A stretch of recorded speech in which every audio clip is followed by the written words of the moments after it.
The Emancipation Proclamation can be viewed as very innovative. In fact, Lincoln was worried about the Emancipation Proclamation because he only freed the slaves in the states that were in rebellion and only the ones that hadn't surrendered yet. So he freed 3 million slaves, but there were another 1 million slaves in the border states that he didn't free. And the reason he didn't, politically partly, because he didn't want to alienate the border states, but also he wasn't sure he had the constitutional authority to do that. So the Emancipation Proclamation was a huge thing, and when he signed it, he said, if I'm remembered for anything, it will be remembered for this. It will be this I'll be remembered for. And then when you start looking at what Lincoln, the things Lincoln did, he was the first president to enact the draft as a reason for, means of raising an army to fight a war. He was the first president to institute an income tax. Now, these are really popular things to do, aren't they? But he did it. He was the first president to spend money without the approval of Congress. And he was big on communication, the first to establish regular nationwide mail delivery, first to receive a telegraph message when the telegraph lines were completed between the Atlantic and the Pacific. And he was always walking over to the patent office to see what are the new inventions. And, he would find the new inventions in this. You've probably heard the stories about how Lincoln would bring the inventor of the repeating rifle to the White House, and Lincoln would actually shoot the rifle to see if it worked and try to get it in the hands of his soldiers. And he screened new types of bombs and flamethrowers and pontoon bridges, all kinds of stuff. And it was all about getting the latest in technology into the hands of his soldiers so they could have an edge. And his philosophy on this was a letter that he wrote. It was contained in a letter to Congress when he said basically this. He said, the question recurs, can we do better? The dogmas of the quiet past are inadequate to the stormy present. The occasion is piled high with difficulty, and we must rise with the occasion. As our case is new, so we must think anew and act anew. We must disenthrall ourselves, and then we shall nobly save our country. Do you think that that can apply to today? It can apply to any transitional time in history and any time you're in a crisis. And basically what he was saying was that the solutions of the past will not work for the problems of the present. We've got to be innovative and creative. Lincoln was also someone who did not like to issue orders. In fact, there are very few presidential orders that you can find, or instances of him telling somebody what to do. Most of the time he was trying to persuade. Most of the time he was trying to inspire.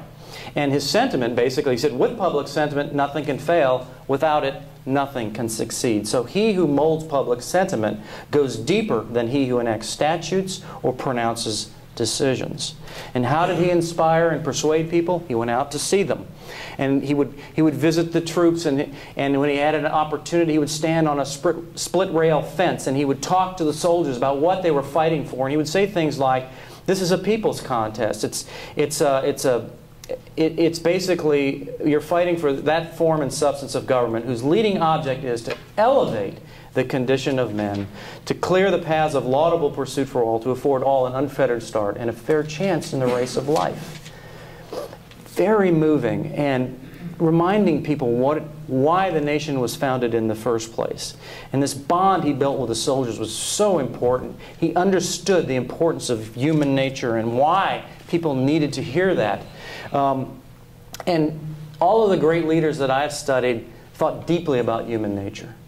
And Lincoln once said, human nature will not change in any future great trial compared with the men of this. We shall have as weak and as strong, as silly and as wise, and as bad and as good. Now, how profound is that compared to thinking about what we're enduring today in the United States and around the world? But why is it important?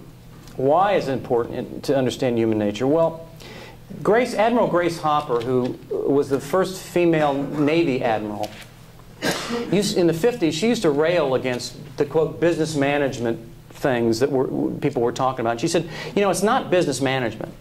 It's leadership. He said, there's a difference. He said, you manage things, but you lead people. When it comes to people, that's leadership. And so, leaders understand that, and they use an understanding of human nature to understand the motives and the reactions of the people in their organization and to improve themselves, to be able to effectively interface with others. And Lincoln understood this, just almost intuitively. The other thing Lincoln was incredibly good at was communication. And not only was he good at it, but he practiced it. And he realized the importance of communication in leadership. And how good did he become? Well, we all know how good a public speaker he was. He was always out in the field mingling with people in human contact. His conversational ability, like with people with Seward, for example.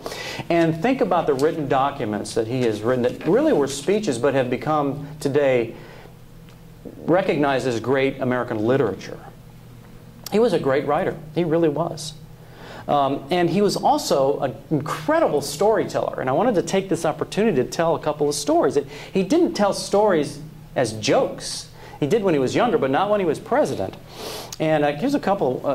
In the early part of the war, Secretary of War Stanton came in and took all of the telegrams for one day, because they wanted to see if they had a lot of problems with spies and sympathizers and so on. And Stanton brought all of these telegrams into the conference room at the Executive Mansion, and all kinds of other evidence they had pulled together from people who they thought were loyal Unionists. And it was indicating that boy, they're just spies all over the place, And Lincoln looked at all this and listened to what Stanton had to say and listened to the presentation.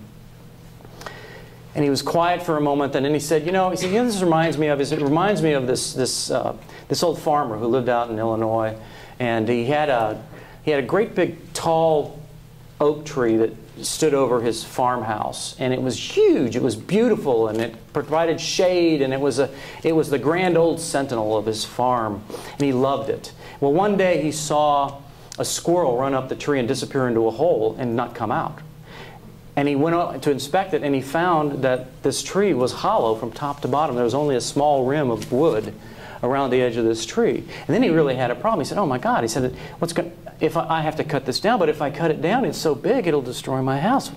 He said, but I can't leave it up because in a storm might come down and do even worse damage. What am I going to do?